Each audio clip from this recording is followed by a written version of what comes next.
All right, well, we made it to our last hotel. This one is the Vessel Hotel in Osaka. So I'll give you guys a quick room tour.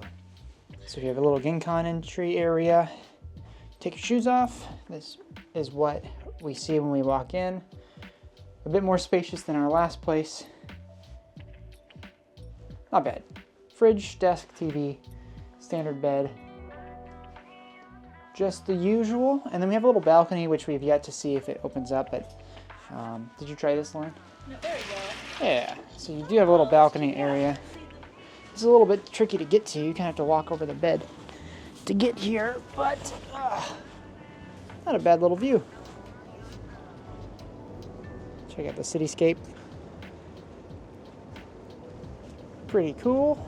We are on the 4th floor, so a little ways up, but nothing crazy. I love the city here because everything is so compacted together, but nothing is the same. Like all the buildings are different. It's pretty New Yorkish in that way. Plus, I really like the exposed power lines. It just gives a lot of character to the city instead of everything being buried where, you know, I'm from. So, all right, let's go back inside. Okay, check out the bathroom next. All right, so this one does have a tub. Nice. So you just got your regular bathroom. All right, so bathroom is toilet, sink, and shower tub combo. Pretty good sized tub. This is the first one that we've been in where the tub, shower, and the toilet are in the same room. I guess it's probably more traditional, more common. I don't know if traditional is the right word, but for the toilet to be separated from the sink and the shower, just to keep things a little bit more sanitary. But this is all together, save on space. Not bad, not a bad room at all. We need to do a little bit of a debrief for the last couple of days. It's been kind of hectic in Kyoto, so we haven't really talked to the camera much. So we spent the last couple of days in Kyoto. How long were we there? 4 nights? 4-ish nights, 4 days. 2 days. I feel like we went to Kyoto, had a day there in the morning, left in Tokyo in the morning, spent the day in Kyoto, had another full day in Kyoto, and then... So when we got there, we stayed at the ryokan first. Yeah, that's correct. So we left Tokyo, went to our ryokan, spent the day there, traveled back to Kyoto from the outskirts of Kyoto, and spent a full 2 days in Kyoto. And then Osaka and Nara? The most of the day after traveling back from the ryokan to do stuff. And then we had a full day. And then a full day. And then we went to Osaka. Yes. Osaka. And then Nara. And we did stuff intermittently in Kyoto as well, but mostly on that full day. We did as much as possible on that full day. Yeah, so this is what we've kind of missed. I filmed as much as I could, but it was honestly exhausting. I think Osaka was our highest step day total, and we crossed over 25,000 steps, which is a lot from someone coming from people who live in the suburbs of the Midwest of the United States. We just don't walk a lot.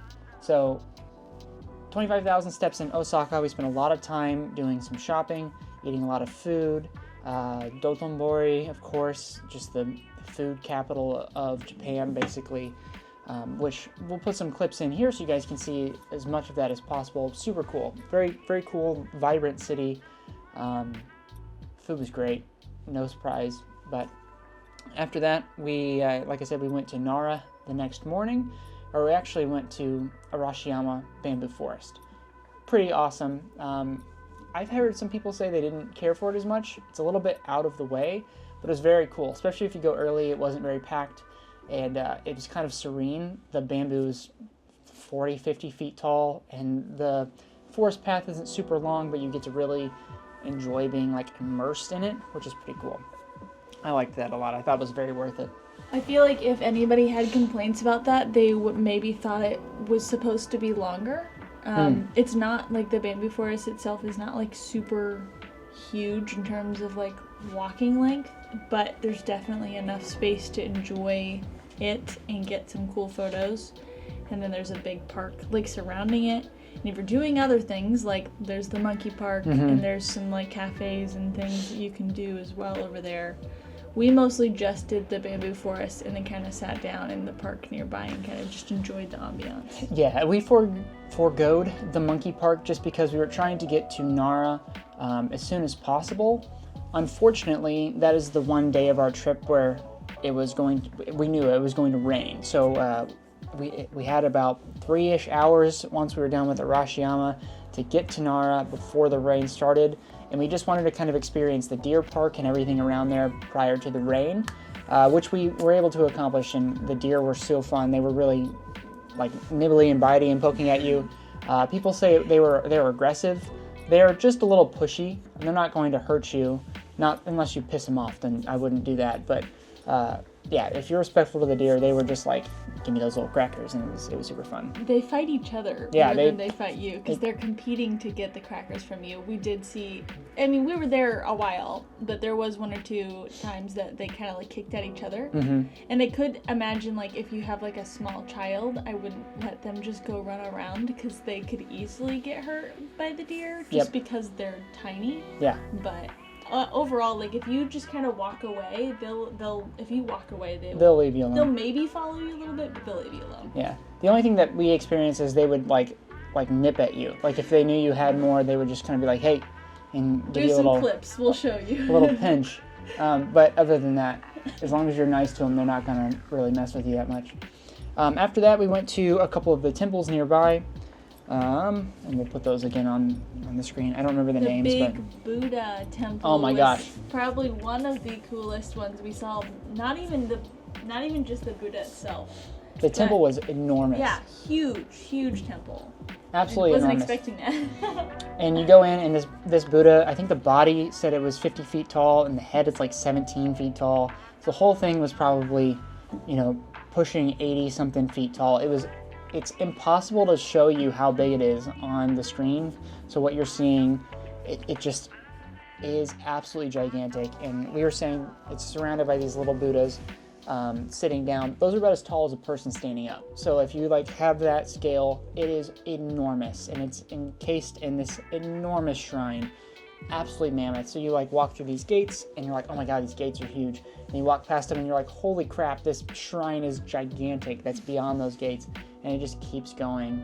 Huge open courtyard, tons of big statues inside. It was really something. I would definitely recommend doing that. Definitely the biggest temple we saw. And even aside from the really, really big Buddha, and you'll see in the clips too, there are some smaller Buddha that are still gigantic as well. And I thought one of the things that was really cool about this temple as well is it was one of the first ones that we saw that had the it was fully encompassed by the temple itself. Like, it had walkways along the side that felt very much like you are in the temple space. Right. That was awesome. Definitely recommend doing that before you make your way out of Nara. We probably didn't do all of Nara that we could, or I know we didn't, because we were just at the point in our trip where 10-ish days in, and we are so beat. Even with our ryokan day, our feet and back, I'm getting old, I guess, and it's just really hurting. So we needed to cut that day a little bit short, and we came back to the hotel and just kind of chilled out the rest of the night. We had some good gyoza for dinner just in Kyoto, and then we kind of called it a night and came back to Tokyo on the Shinkansen this morning. So that's where we're at now. We're in Asakusa. We spend the remainder of our trip here. I think we have another 5 days or so, and then we leave on Saturday. But we're going to enjoy this area of Tokyo for the rest of our time here. We'll hit a couple things that we want to hit again. We're also going to pop over to Yokohama and see the giant Gundam. We want to see the Imperial Castle at some point. We're going to go to Ginza, which we haven't been to Ginza yet. Obviously, we haven't done Asakusa itself yet. So there's definitely plenty that we haven't done yet that we're still doing, and then re-hitting some places we want to hit more.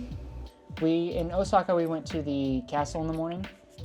Osaka Castle is hugely famous.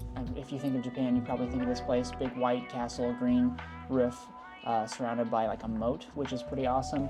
I would say very cool to view. Not super necessary to go inside. It's not expensive. It's 600 yen a person to go in, but it's kind of cramped, and the best thing that you get out of it is a viewing deck. So if you want to see the viewing deck, if you want to see the view of the city from Osaka Castle, which we did, and here's a clip of that, then definitely by all means go for it. If you're not interested in that, or if you have another viewing spot that you're going to, later in Osaka, I would say just hang out outside the castle. It's free to be out there. They have some street food, which is really awesome. And then you can save yourself a little bit of time. Going up and down is really hot inside, and the people are so smashed together. It does have a museum, which is pretty cool, but it's only like a couple floors, and it's mostly scrolls and a couple of other things. They actually don't let you film in the museum section. Only a certain number of floors can you film on. And I don't know, just personal recommendation, if you want to save a little bit of time, I would say view it from the outside, unless you really want to see the observation deck. I agree, especially if you're going to go to Umeda Sky Building. If you're going to go up and get that view of Osaka, you actually we didn't do it. Yeah. You probably can see the castle from there too. But if you're doing that, I don't feel like you need to pay to go into the castle itself, because it's just another viewing deck mostly. We didn't do that, so I'm very glad that we did the museum, because we did get a view. We did get a view of Osaka from up high, and it was cool to do that.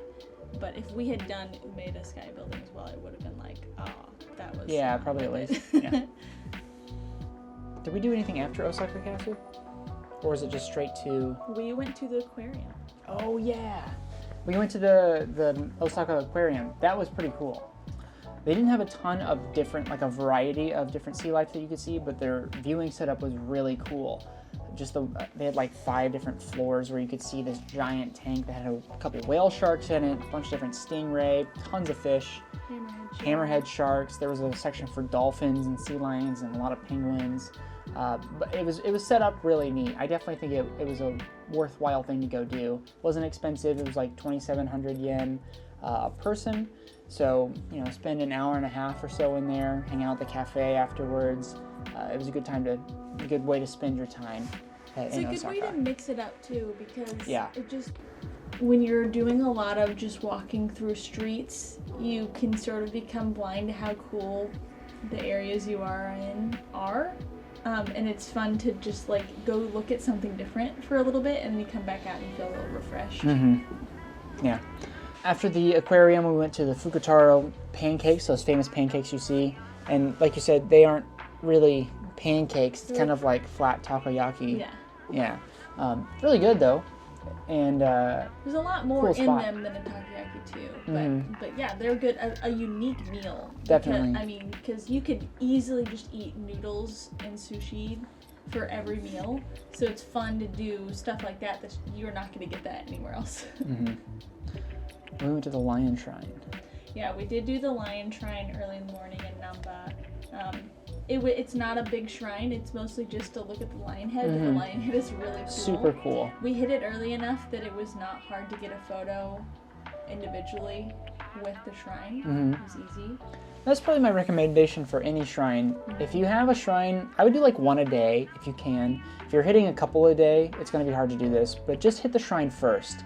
It's going to be crowded if you go late, and if you can get it in first, you'll have all the viewing that you want. You'll be able to see and stay for as long as possible without a bunch of people in the way. So if you're taking photos, if you're filming anything, or you just want to enjoy the peacefulness of a shrine, I would say just go early.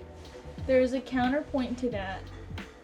For Namba, we loved getting little charms at each of the shrines.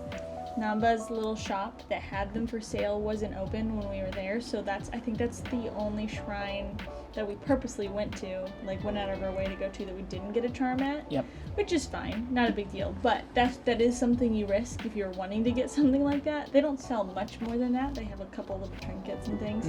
But at the same time, if you're going to something that's like hugely popular, like Fushimi Inari, we didn't go late. We went like decently early, and it was still packed. It was pretty slammed. So, the difference earlier is like the better for something like that. Right. For Fushimi Inari, we went at like 9, and that was too late. Like if you want it to be empty, that's too late. You got to be there at like 8 a.m. 6. earlier. Yeah, before 8 for sure. And we went to the Lion Head before 8, because I know it was like 8:30 when we left, and I think the shop opened at 9. So we got there probably at like 7:30 or 7:45, stayed for a little bit, and then left to go to Osaka Castle. But that's our 2 cents. If you want to avoid crowds, definitely go early. On that subject too, when we went to Osaka Castle right after that, when we were walking up to the castle, there was some street food, and we got some takoyaki and like one of those like coin waffles that had cheese on the inside. Really good and worth it because we were hungry. But while we were sitting there eating our food, boatloads of people started Tourists. coming in. Yeah. It was just the time that they all got off their tour buses and showed up, and so we did end up having to wait 30-ish, 30 minutes in line to get into the museum. If you're not going to the museum, I don't know if it necessarily matters. It doesn't, I don't think. If you're somewhere early, don't sit on your butt eating snacks like we did. Just go in. Eat the snacks afterwards. Eat the snacks afterwards. Yeah. Just a quick catch up for you guys. We're going to spend some time this afternoon going through Asakusa, I think. So we will see you soon, I guess. See you in the next part. Cool. Let's get out of here. So we accidentally came to Sensoji Temple in Tokyo at nighttime, and this thing is gorgeous lit up. It was right by the ramen place that we had for dinner, and we decided to stop by just to see, because we were going to come here tomorrow during the day when all the shops were open, but good grief. This is so cool at night. These giant lanterns, giant statues. These are similar to the ones that we saw back in Kyoto, but this lantern here is huge. Look at these people for reference. Oh my goodness. And you have a massive shrine up here. The most impactful part of this shrine itself is the lockery at the shops and the big lantern. Yeah, the big lantern. Plus you have this Beautiful pagoda. Yeah, beautiful pagoda over here.